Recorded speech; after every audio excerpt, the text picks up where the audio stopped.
मैं भी देवी सीता के दर्शन करना चाहता हूँ, मुझे भी साथ ले चले। देखिए, मैं भोजन पका लेता हूँ, मार्ग भी सभी जानता हूँ और पूरा जीवन इसी क्षेत्र में बिताया मैंने।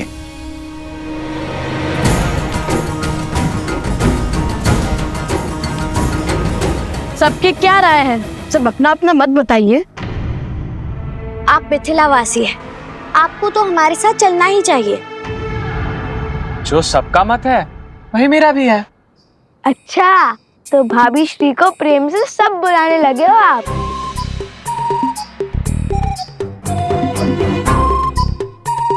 अब चलो भी, अन्यथा लव भैया कहेंगे शीघ्र चलो शीघ्र चलो।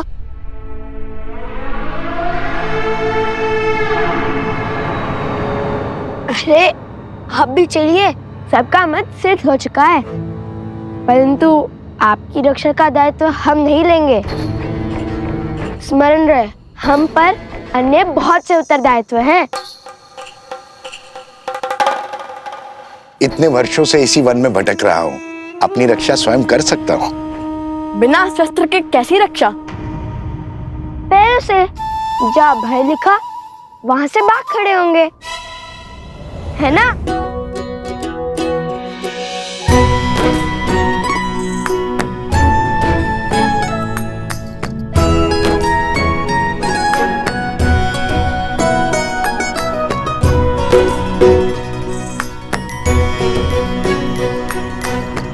यहाँ तो दो रास्ते हैं, किस ओर जाना है भैया?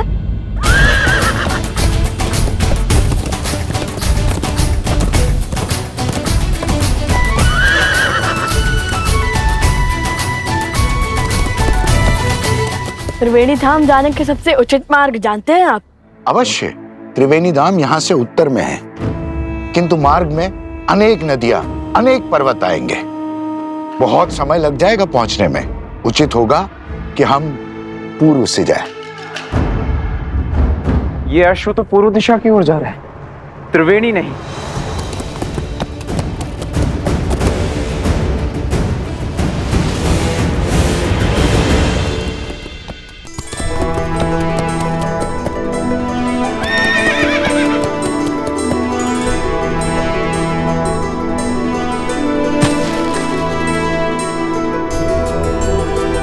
हे अश्व, इस ओर चलिए। महाराज का आदेश है, आपको त्रिवेणी धाम जाना है।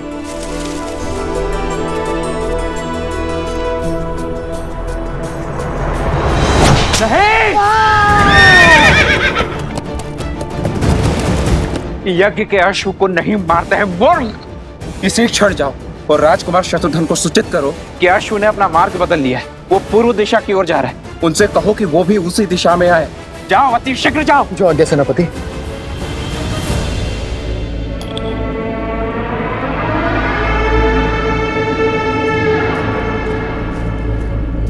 ये लीजिए। अब आप मिथिला से हैं ना, और आपके पिताश्री राजदूत भी हैं, तो आप मेरे पिताश्री त्रिकाल शर्मा को जानते ही होंगे। हाँ हाँ, अवश्य।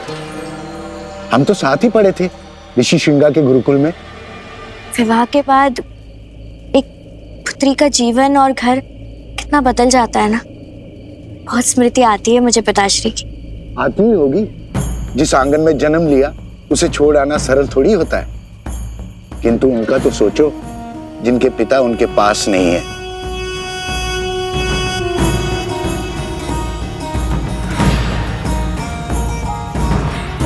कितने दुर्भागी है वो लोग। अरे और कितना समय लगेगा भोजन में महाशय? पात्र से धुआं आ रहा है। आप भोजन पका रहे हैं या यज्ञ कर रहे हैं? जितनी देर में आप ये भोजन पका रहे हैं, इतनी देर में मैं खाकर पचा भी लेता। बस बस, तैयार हो गया धनुर्धर ऋषि कुमार।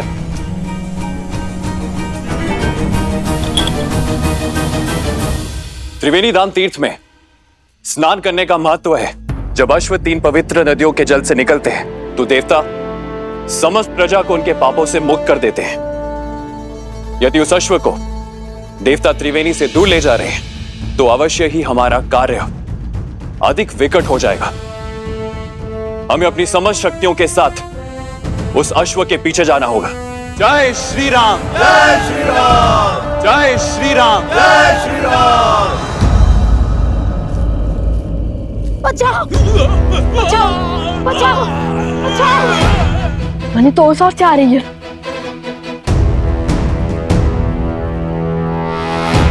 भागो भागो बचाओ बचाओ, भागो भागो भागो भागो। ये तो कष्ट में लगता है। बचाओ बचाओ बचाओ बचाओ। अरे आप सब बताएंगे? आप सब इतने भयभीत क्यों हैं? कहाँ भाग रहे हैं? कोई बताएगा? हमारे गांव पर इसी को किसी राक्षसी माया ने घेर लिया है। सभी किसी विचित्र रोग से ग्रसित हो रहे हैं। हम ऋषि हरित को खोज रहे हैं क्योंकि उन्हीं के पास इस रोग का उपाय है। ठीक है, जन लाओ इनके लिए।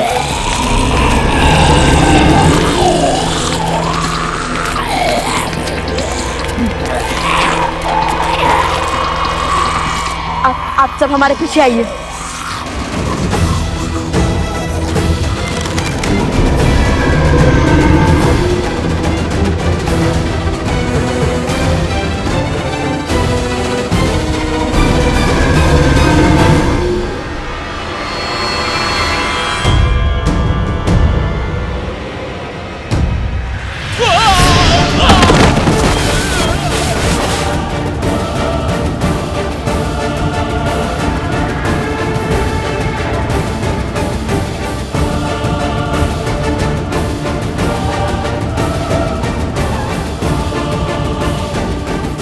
पूर्व में बसे परेशी गांव में पुनः असुरी रोग फैलाओ। मेरी माया तुम्हारे साथ है।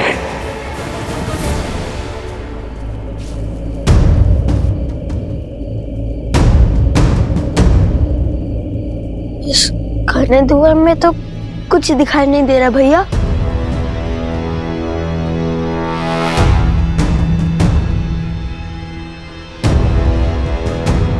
भैया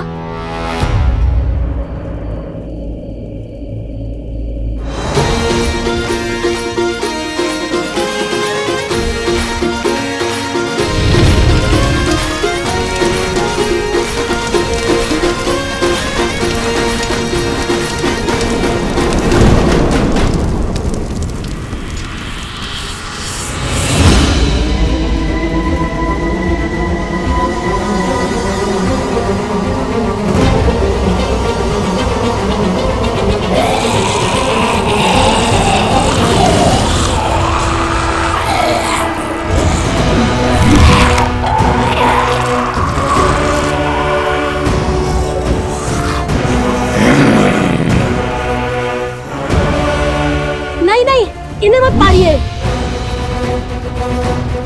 इनका उपचार संभव है। ये मलिन आत्माओं के नियंत्रण में है और मानवों के रक्त के प्यासे हैं।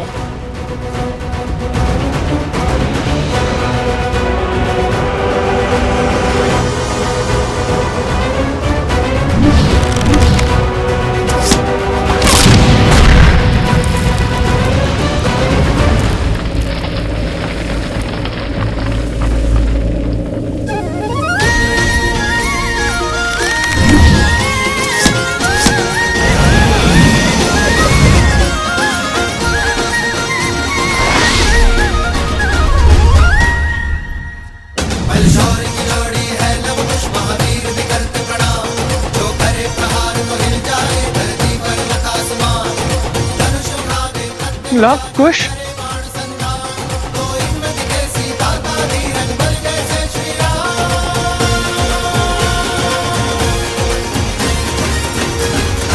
ऋषि हरित ने इनका क्या उपचार किया था?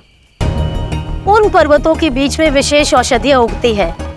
उन्हीं के उपयोग से ऋषि हरित ने इनका उपचार किया था।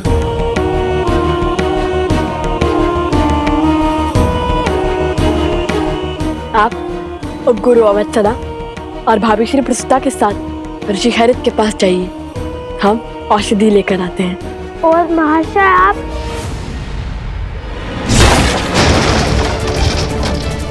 बचाओ बचाओ, भागो भागो भागो